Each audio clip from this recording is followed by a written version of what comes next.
Hi everyone, welcome back to my room. I'm going to do another reading. Today we are going to read The Thing About Bees, and it's an awesome book about bees and why we shouldn't be afraid of them.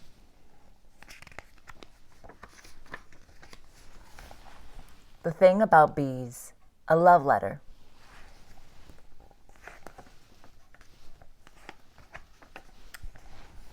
When a bee and a flower love each other very much, a fruit is born.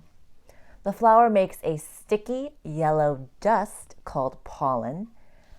These are some strawberry flowers you can see right here. Okay. As the bee drinks the flower's nectar, she gets pollen all over her hairy body. So there she is with her hairy body collecting all that pollen. The bee moves pollen from one flower to another, and then we wait and wait, and presto! The flower turns into a fruit you can eat. So these are strawberries right here, right? This process is called pollination. We'd be hungry without the bees. They help vegetables and nuts grow too. So let's say a big thank you to the bees.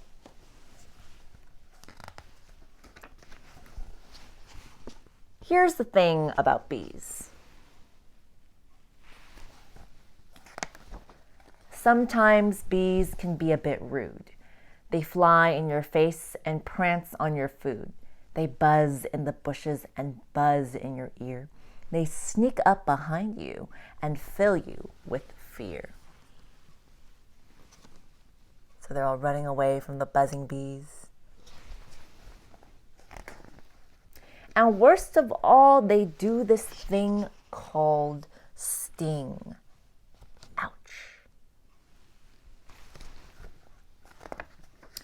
We may want bees gone because their sting hurts. But if they were all gone, it would hurt much worse.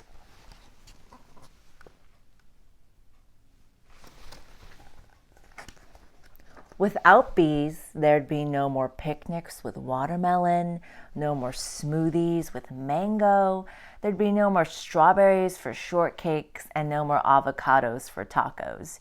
There'd be no apples, which means no more pie, no more cucumbers, which means no more pickles, no more blueberries and raspberries for pancakes, or sweet cherries to drizzle.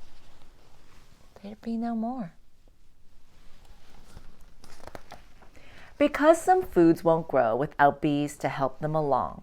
In a way, the bees are just like you.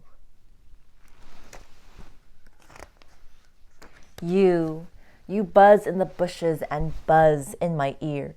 You sneak up behind me and fill me with fear.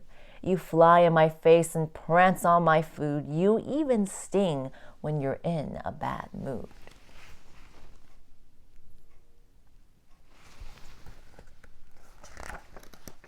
But I never stop loving you.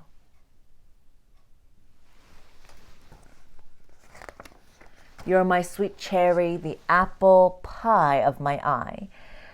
You're my cucumber pickle, the bumblebee in the sky. You're my cold watermelon at a picnic in the park. You're the avocados on my tacos.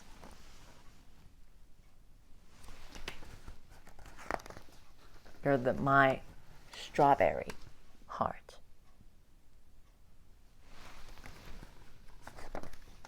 Without those little buzzers, the world wouldn't know what to do. That's the thing about bees. They need them just as much as we need you.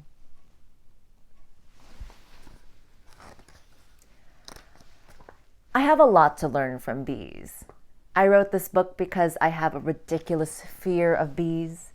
When my sons were born, I didn't want to pass that fear to them. So I set out to discover all I could about the little buzzers. I learned 3 things about bees.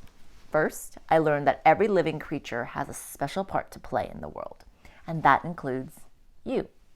Second, When I learn more about a scary thing, the thing feels less scary to me. And third, I research which bees and wasps are kind and which are kind of mean. I made a guide to help you see the difference too. It's brave to try to understand the things that scare us.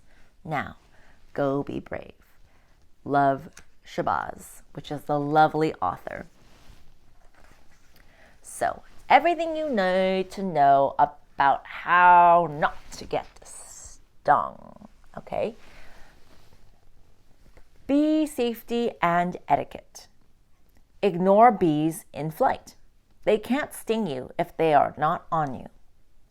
Stay calm and hold still if a bee comes around. Never swat at bees. They will sting you if you do. Avoid carrying ripe mangoes or you will smell like bee dinner. Wear shoes. Some bees make nests or homes in the ground. Don't forget, bees don't want to sting you. They are busy collecting pollen. Wear a hat if you don't like bees in your hair. Tell an adult right away if a bee stings you. So we're going to look at all the bees now that go from kind to kind of mean. Here we have the really nice bumblebee. After that we have the carpenter bee and the very famous honeybee. These are the nicer ones. You just stand still around them and they most likely won't hurt you, right? These are the kinder, meaner ones, okay? So we have the mud dauber, the hornet, and the yellow jacket. Now, the yellow jacket is the most aggressive when threatened, when you try to swat at it. It's not very hairy, and it's not like a bee, but they do help with pollination. If you see one, just walk away very slowly. And if one stings you, run away fast because others will follow. What they do, though, is they hunt the bad garden pests, making gardeners very happy. And they eat meat and people's food, and they make picnickers a little grumpy, right? So that's a list of the kind of bees out there. Let's all thank the amazing author,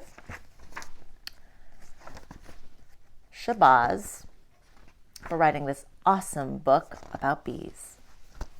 Thank you. Bye-bye.